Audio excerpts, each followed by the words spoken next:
In section 1.4, we'll be solving equations in quadratic form and radical equations. Let's start with equations in quadratic form. So an equation in quadratic form is an equation that looks like a constant times something squared plus another constant times that same thing to the first power plus another constant equals 0. And what's really important is whatever is being squared in the first term has to be the same that is being raised to the first power in the second term. So here's a great example of an equation that is in quadratic form. Let's solve x to the 2/3 minus 2x to the 1/3 equals 15. Now, if you've been following along with our videos, you've been practicing factoring equations in quadratic form previous to this. So one important thing to note is we don't have 0 on one side yet, and that's easy enough to solve by subtracting the 15 to the other side. So x to the 2/3 minus 2x to the 1/3 minus 15 equals 0. And like we were doing in the previous sections, we're going to let our substitution r be the variable part of the middle term. So x to the 1/3. And just to verify, we want to square both sides. Sure enough, r squared, we multiply exponents. So 1/3 times 2/1 is 2/3. And that's exactly what we wanted for our first term. So this turns into r squared minus 2r minus 15 equals 0. Which factors really nicely. Two numbers that multiply to be 15 and add to be -2 are -5 and +3. Since this has a leading coefficient of a 1, it's a shortcut, so this factors to r minus 5. R plus 3 equals 0. Now that we've factored it, we can set them equal to 0, each factor. So r minus 5 equals 0, r plus 3 equals 0. So we have r equals 5 and r equals -3. Only problem is we want x's. So going back to our substitution, r was equal to x to the 1/3. So x to the 1/3 equals 5, and x to the 1/3 equals -3. Great.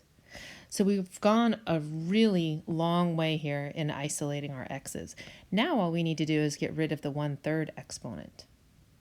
So in order to get rid of the 1/3 exponent, we're going to raise both sides to the 3/1 or 3 power.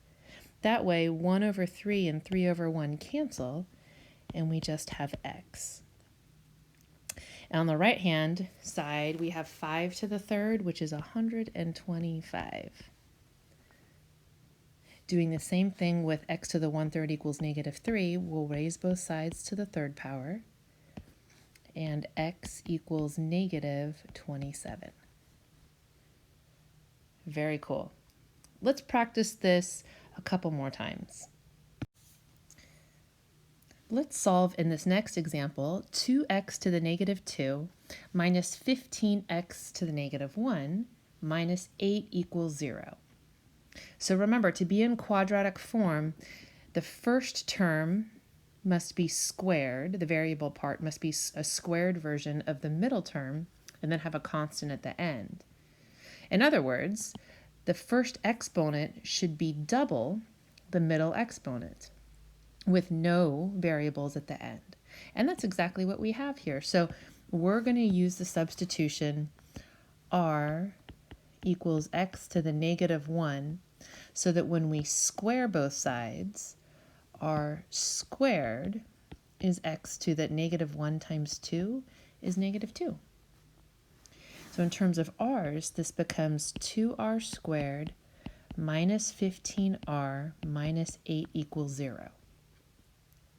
I hope this factors. If it doesn't factor, I'm going to have to use a quadratic formula, but I think this factors nicely.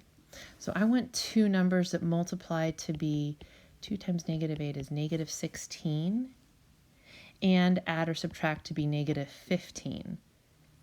And that's pretty good. That's a negative 16 and a positive 1 will do that. And we use that, if you remember, to break up the middle term. So this method I'm using right now to factor is called the AC method of factoring. There's also another method called trial and error that I can help you with if you send me an email.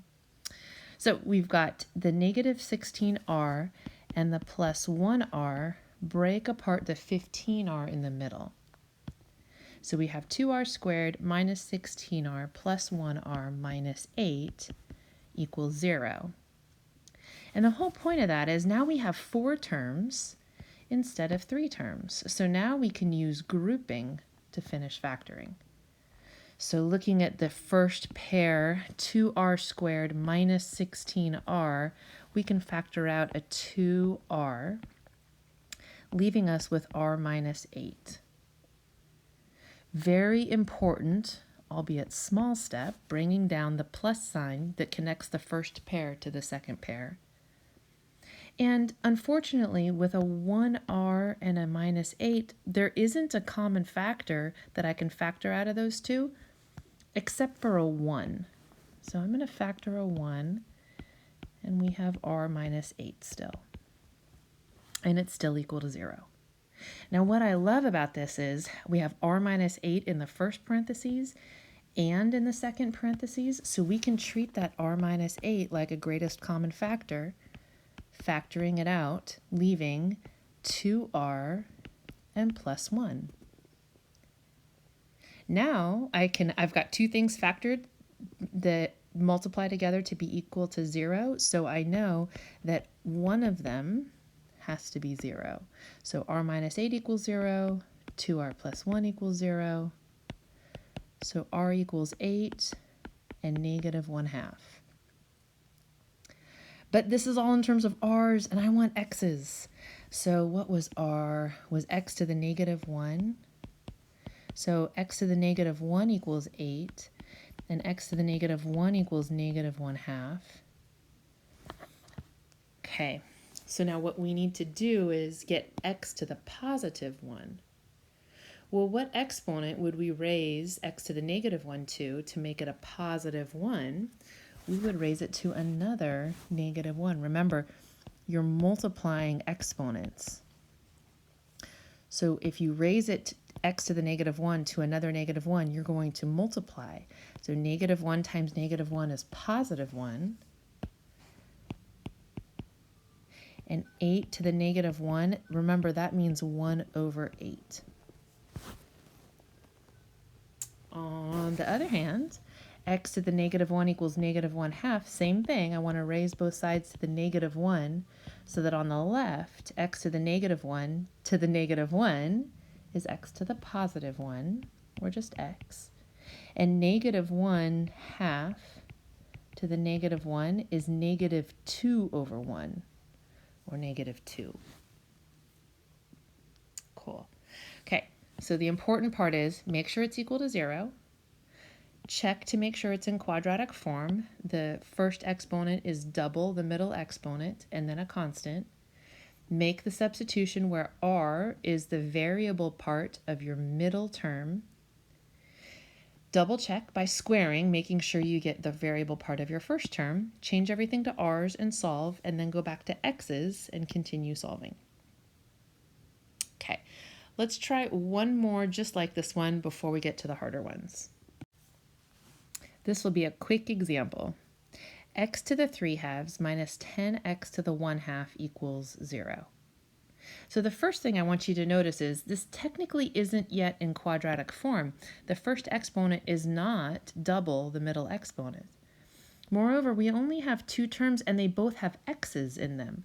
So we have a greatest common factor that we can take out, and remember that's always the x with the smaller exponent. Also remember, when you go to factor that x to the 1/2 out, you're subtracting. So 3 over 2 minus 1 over 2 is what we have here. 3 over 2 minus 1 over 2. So that's going to give us, 2 over 2, which is just 1x to the 1. And when we factor an x to the 1/2 away from 10x to the 1/2, we're just left with a 10. So we have x to the 1/2 times the quantity x minus 10 equals 0. No substitution was needed here. X to the 1/2 equals 0. X minus 10 equals 0. That tells us that x equals 10. And if x to the 1/2 equals 0, we can square both sides to make the 1/2 and the 2 cancel. So we get x equals 0. Okay, let's expand this a little bit. So for the fourth example, part A, let's just solve x squared plus 5x plus 6 equals 0. Trust me, I know it's easier than the one that we just did. I have a point. So let's see. Oh my gosh, it's even factors. Factors to x plus 2 times x plus 3 equals 0. So when we set those equal to 0 and solve, we've got x equals -2 and -3. Great. Okay, let's do part B, because this is the fun part. Let's do 2x plus 1 squared plus 5 times 2x plus 1 plus 6 equals 0. So what I'd like you to notice is I have something squared in my first term, specifically the 2x plus 1, that is the same as the variable part in the middle term. And if you look at part A, x squared plus 5x plus 6 equals 0, it's the same format as this part B. 2x plus 1 quantity squared plus 5 times 2x plus 1 plus 6 equals 0. So I'm going to do a substitution. I'm going to let r be 2x plus 1. And r squared would then be 2x plus 1 squared. So this equation now with our substitution becomes r squared plus 5r plus 6 equals 0, which I'm going to solve very quickly because it is this up here, the same one we just did. R plus 2, R plus 3 equals 0, gives us R equals -2 and -3. The only extra step I need to do to go back to x's is to replace R with the 2x plus 1. There we go. Equals -2, and 2x plus 1 equals -3, and then solve those small equations for x. So let's see, subtracting 1 from both sides, 2x equals -3, so x is -3 halves. And here, subtracting 1, 2x is -4, so x equals -2. Okay, full disclosure, you didn't have to do a substitution to do this problem if you really love to multiply binomials. 2x plus 1 times 2x plus 1. Multiply that all out, combine your like terms. Distribute the 5 through the middle term, 5 times 2x plus 1. Combine the like terms with those and the 6, and then go to factor it or solve. You would have gotten the same two answers. It just would have taken you about 10 more minutes than this substitution. Let's do another example that's just like this. For our next example, let's solve the quantity 1 over x plus 5 all squared equals 6 over x plus 5 plus 27. Okay, well, I'm hoping this is an equation in quadratic form, so let's get it equal to 0 for starters. So we're going to write 1 over x plus 5 squared minus 6. I'm going to write this as 6 times 1 over x plus 5 minus 27 equals 0. And the reason I wanted to split apart the 6 over x plus 5 as 6 times 1 over x plus 5 is, you might see it, I'm going to do a substitution here where r is 1 over x plus 5. And when I square that, I get 1 over x plus 5 squared. So my equation in terms of r's becomes r squared minus 6r minus 27 equals 0. Okay, how that factors. Multiplies to be negative 27, adds to negative 6. Ooh, 9 and 3. As long as the 9 is negative and the 3 is positive. Fortunately, it's a quick one with a coefficient of 1, so this turns into r minus 9 times r plus 3 equals 0, which will give us r equals 9 and negative 3. Now all we have to do is go back to x's. So r was 1 over x plus 5. So 1 over x plus 5 equals 9. And 1 over x plus 5 equals 3. So in both of these, we can clear fractions by multiplying both sides by x plus 5. So that gives us, in the first one, 1 equals 9 times x plus 5. 1 equals 9x plus 45. I'm going to need to move this over a little bit.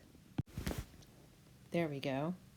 Okay, which means 9x equals negative 44. So x is negative 44 ninths. Same thing, same idea for the second one. We multiply both sides by x plus 5. We get 1 equals 3x plus 15. I'm also distributing the 3 through. And subtracting the 15 over, we get 3x equals negative 14. So x is negative 14 thirds. Great. Let's try one more just like that. So let's solve w over w plus 1 all squared minus 2w over w plus 1 equals 8. So this should feel really similar to the previous one. So let's get it all equal to 0. So we've got w over w plus 1 squared minus 2 times w over w plus 1 minus 8 equals 0. And just like in all the previous problems, we're going to let r equal w over w plus 1. So this turns into r squared minus 2r minus 8 equals 0. And two numbers that multiply to be negative 8 and add to be negative 2 are certainly negative 4 and 2. So r minus 4 and r plus 2 is how that equation factors, equals 0. So our two answers in terms of r are r equals 4 and negative 2. Unfortunately, we need to go back to w's. So what variable is this? R is equal to w over w plus 1. So w over w plus 1 equals 4, and w over w plus 1 equals negative 2. Okay, solving much the same way we did last time. I'm probably going to need to give myself more room. We're going to multiply both sides by w plus 1. There we go. We'll go up here. Okay, so the w plus 1s will cancel, and we have w equals 4w plus 4. Or negative 3w equals 4 when we subtract 4w from both sides, giving us an answer of w equals negative 4 thirds. Terrific. Okay, same idea on the next one. Multiply both sides by w plus 1 so that it clears those fractions. Now we have w equals negative 2w minus 2. And adding the 2w to both sides, 3w equals negative 2. So w is negative 2/3. Awesome. Okay. Now we've done a bunch of solving equations in quadratic form, so let's move on to radical equations, and then we'll finish with combinations of both.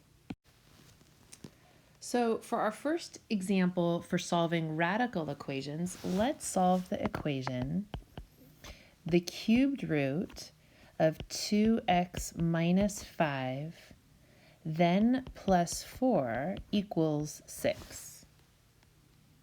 Okay, so your steps for solving these start with isolating your root, whatever type of root. In this case, we have a third root, so isolate whatever root you have. So that will be the cubed root of 2x minus 5 equals negative 2. No, equals positive 2. See, I need students here. I need you. I miss you. 6 minus 4 is 2. Okay, second step. This is a very important step. We're going to raise both sides to the nth power. So whatever root this is, raise both sides to that power. Since this is a 3 root, we're going to raise both sides to the third power. So the root and the exponent cancel. So what we have now is 2x minus 5 equals 2 cubed. 2 times 2 times 2 is 8. And then we can solve. Okay, so adding the 5 to both sides, 2x equals 13. So x equals 13 halves. Terrific. Okay, let's do another example. For our next example, let's solve 3x plus 7, all raised to the 1/5 power, equals negative 2. Okay, so kind of similar to the problems that we were solving before, we want to make the 1/5 go away. And don't forget, the 1/5 really means, let's write this here, this means the 5th root of 3x plus 7 equals negative 2. So this is a radical equation, even if it's written in its fraction exponent form. And the way we get rid of a 1/5 is we raise it to the 5th power, just like in step 2. So that the 1/5 and the 5/1 exponents cancel, 3x plus 7 to the 1/5 raised to the 5th is just 3x plus 7. And negative 2 to the 5th, negative 2 times itself 5 times negative 32. And now all we have to do is solve for x. Subtract the 7, 3x equals negative 39. So x equals negative 13. Okay, let's do a few more that are a little bit different than these problems. So for our 9th example, let's solve the square root of 18 minus 3x, then subtract x equals 0. Okay, first we need to do, like the steps say, get the square root or get the radical by itself. So that will look like the square root of 18 minus 3x, if we add x to both sides, equals x. And whatever root we're taking, that's what exponent we raise it to. So we're going to square both sides.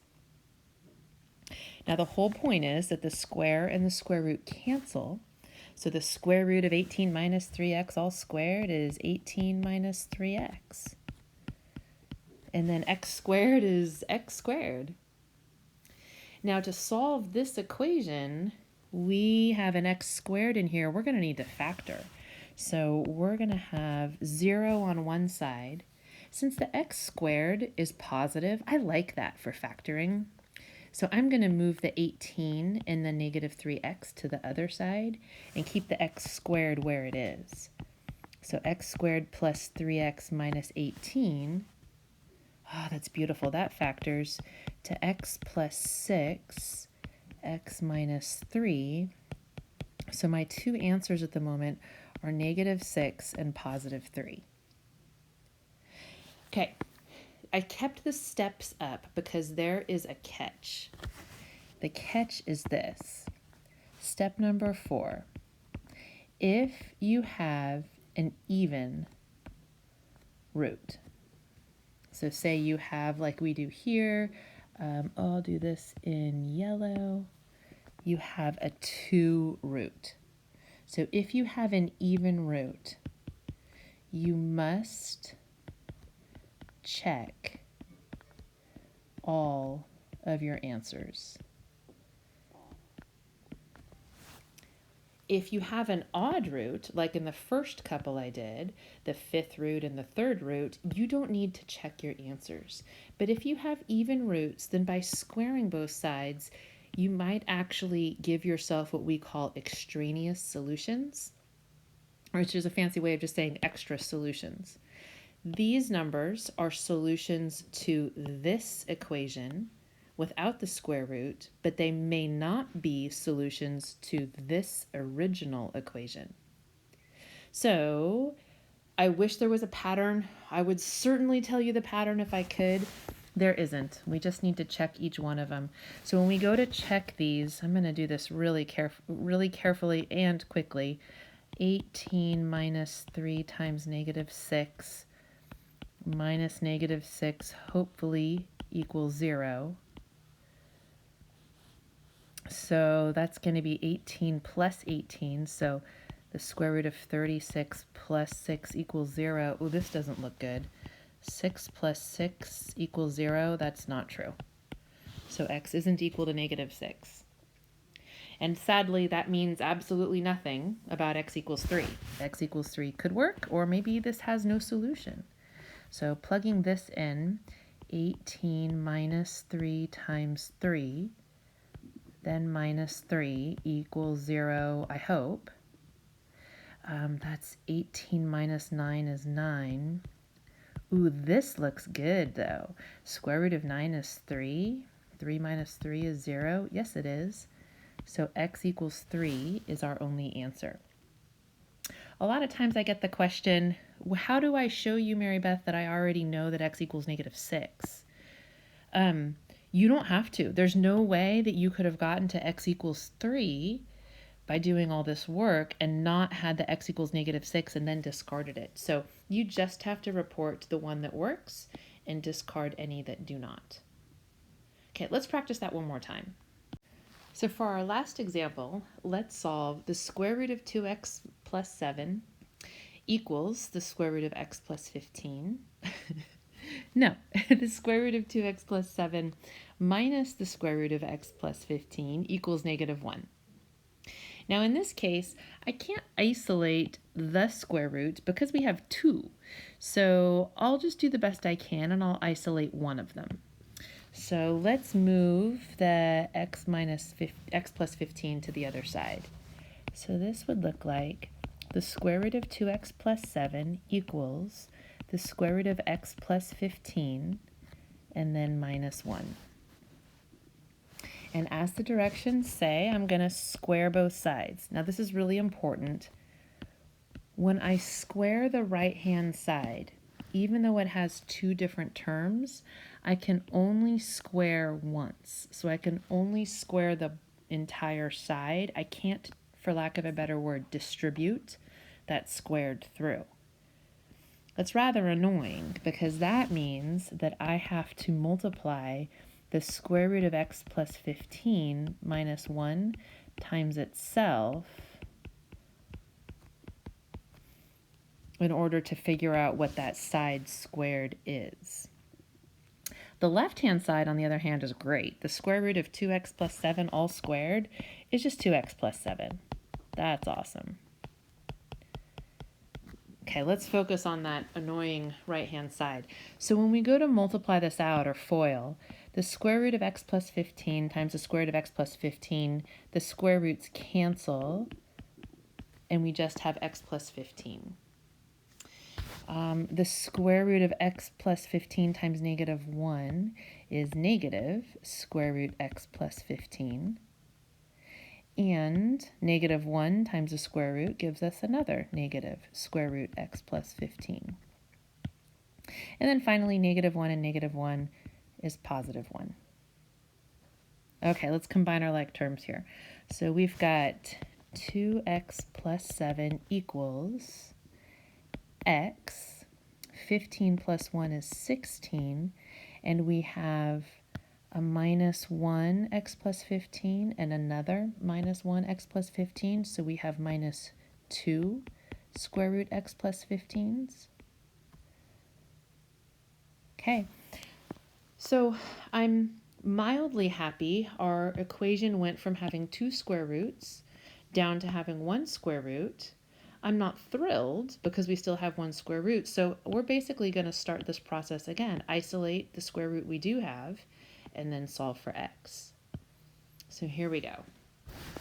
Let's subtract x and the 16. So we have x minus 9 equals negative 2 times the square root of x plus 15.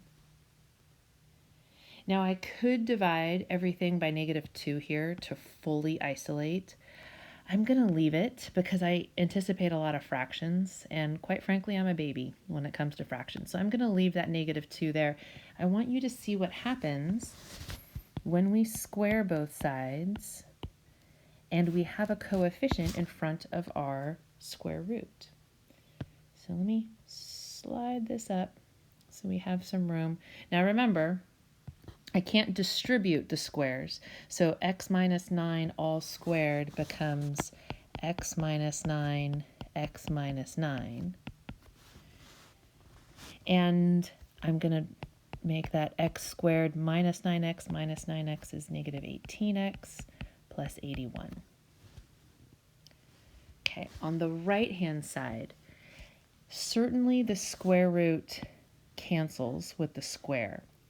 But you can square the negative 2 and square the square root because they're being multiplied, not added or subtracted like the x minus 9, but multiplied.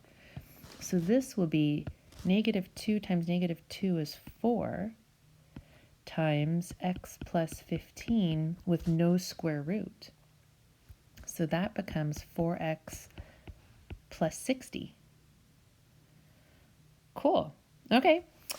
It's not done, but at least there are no more square roots in it. So let's get a 0 on one side, minus 4x from both sides, and subtract the 60 from both sides. So we have x squared minus 22x plus 21 equals 0. And that actually factors nicely. X minus 21, x minus 1. So we have x equals 21 and x equals 1 for our two possible answers, but is written conveniently right above our answers. We have an even root, so we have to check our answers. Okay, so here we go. We're going to check our answers. X equals 21. So let me scroll back up. I've totally forgotten the problem. 2x plus 7. Write this in here. So this would be 2 times 21 plus 7 minus 21 plus 15 hopefully equals negative 1. And I need to clean this up. That's better. Okay, so 2 times 21 is 42. 42 plus 7 is 49. 21 plus 15 is 36.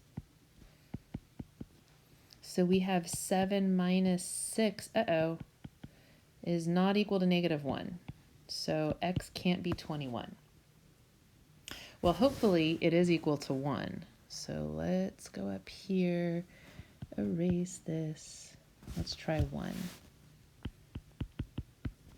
So the square root of 2 times 1 plus 7 minus the square root of 1 plus 15 hopefully equals -1. So 2 plus 7 is 9. 1 plus 15 is 16. This looks good. 3 minus 4. Yep, that is -1. So our only answer is x equals 1. Whew.